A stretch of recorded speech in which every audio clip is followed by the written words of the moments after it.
Jade Masagayo turns toward the net, works to the low block. That one blocked up top. No surprise, Baylor, one of the best shot blocking teams in the country. Kirsten Johnson has the first one of the night. Now a three-point try. Fauntleroy drills it. It was a late whistle, it felt like. Wooten driving. She'll kiss this off the glass, and Colorado is in the scorebook. Yeah, there's a reason we mentioned her in the open. She's basically like another starter for Colorado, and with the foul trouble with Walker, she's come in right away and already impacted the game. She did start the first 7 games for Colorado, but has come off the bench recently. That's in. Thought she traveled. Dead dishes to Walker. It's an and one try for Ziona Walker with Baylor. That foul was on Jana Van Geitenbeek. Work around now for McErlane. Backdoor cut wide open. That was blocked. Colorado has made their last 4 from the field. Make it 5. Too clean on the floater by Desiree Wooten. She's been a problem for Baylor tonight thus far in the first quarter, so they're going to have to adjust the way they're guarding her. She has half the points so far, 7 of the 14. It's been a problem in the paint for Colorado to defend these post players from the Bears. They've controlled the paint so far, 10-6. Left side drive and a quick answer by Maeve McErlane. Back and forth first quarter here. Each team dominating in different categories, and now both finding their rhythm from the field as the first quarter comes to a close. Jana Van Geitenbeek. Yeah, and all they could do was smile. That was a perfection inbound play with everything but the bucket. And on the other end, a massive block that turns into a fast break opportunity for Colorado. Colorado. Fauntleroy has it stolen. Betson with the steal. Now it's good in. Rejected by Johnson. A scoring spurt, and that's really about it. In the corner, open 3.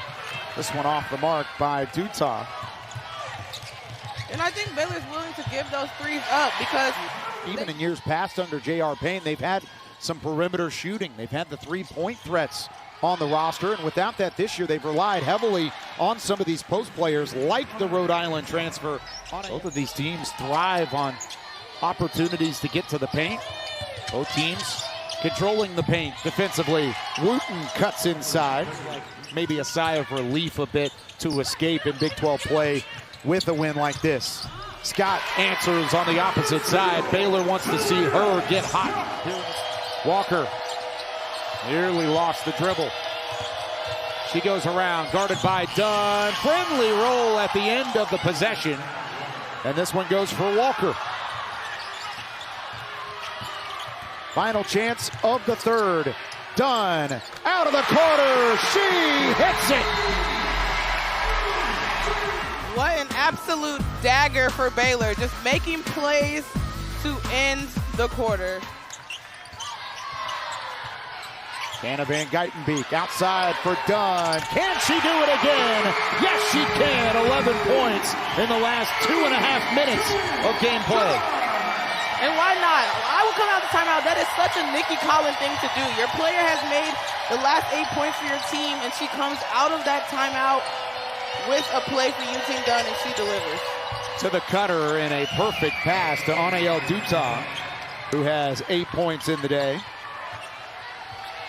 Helped silence the crowd a bit, which has certainly come alive for Baylor. Dunn wants to drive, goes up and under, and just mishandled the reverse lay-in. A new largest lead of the night for Baylor. Walker to try and end the run. That one falls from just inside the three-point line. Talia Scott back in the game. Drive left side. Littlepage-Buggs, pump fake. She'll drill it from just inside the paint. All of a sudden, that Baylor field goal percentage starting to creep up just as the lead is. Wooten off the screen. Gets the switch inside, blocked by Johnson. Has also hit 700 in her career. with that trip at the line. She takes this away from Scott, drives for the lay-in.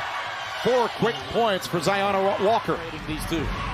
Yeah, just too casual with the ball on offense, and Walker is able to dive in there and possibly could have gotten the and one on that play. Dunn to inbound. Running out of time, has to get it up for Johnson.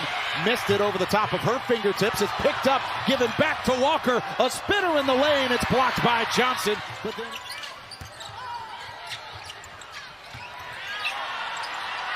Talia Scott pulls the trigger from straightaway three-point land. Talia Scott with her confidence is back. Yeah, and this is not an easy shot. Like, that's a long closeout on a player who has a long wingspan, and she's still able to get it to go. These two teams renewing an old rivalry from years past. Baylor has dominated the all-time series as of late in a 10-game win streak. That's a tough bucket for Littlepage-Buggs on this one. Yeah, I mentioned it. She's being boxed out by 2 players, able to grab the rebound, play through the contact, doesn't get the foul, but able to finish. Those are the types of Walker to inbound. Gets it to Masagayo, who spins, too strong on the lay-in attempt. Pinballing underneath the bucket. Bodies on the floor again. 52-46, just a 6-point game. If you're just joining us, however, this has been a defensive-minded game. Those 6 points feel like a large lead, and it just got even larger as Fauntleroy just had the desperation heave. Wooten looking to penetrate inside. That one blocked out of play. It stays with Colorado. Quiet here in the 4th quarter as well. They work it to her. She'll line up a shot. It's an open 3. Quiet no longer for Desiree Wooten. To not allow another opportunity for Colorado. Wooten wants the foul. She'll get it. Went into contact against Ella Brow. Prior transfer to Baylor. Wooten with North Texas, both in the Dallas-Fort Worth Metroplex, played on multiple occasions as former American Conference to keep it at a 1-possession game. And she misses. Rebound to Colorado. 15 seconds remain. Wooten will drive. Wooten puts it up, misses. Rebound underneath, secured by the Bears for now, but a jump margin earlier. Two-handed pass, turnaround. Masagayo's got to get it off quick. She does. 3.5 left. Baylor to inbound. 11 points on her night. Fauntleroy, 2 for 2 tonight. And one more will put Baylor. Fauntleroy, the senior from Springfield. Knocks it down. Back to a 2-possession lead for the Bears. Wooten will look to draw a foul at the end. She puts it up, and that will do it. Baylor holds on. The number 16 team in the country wins it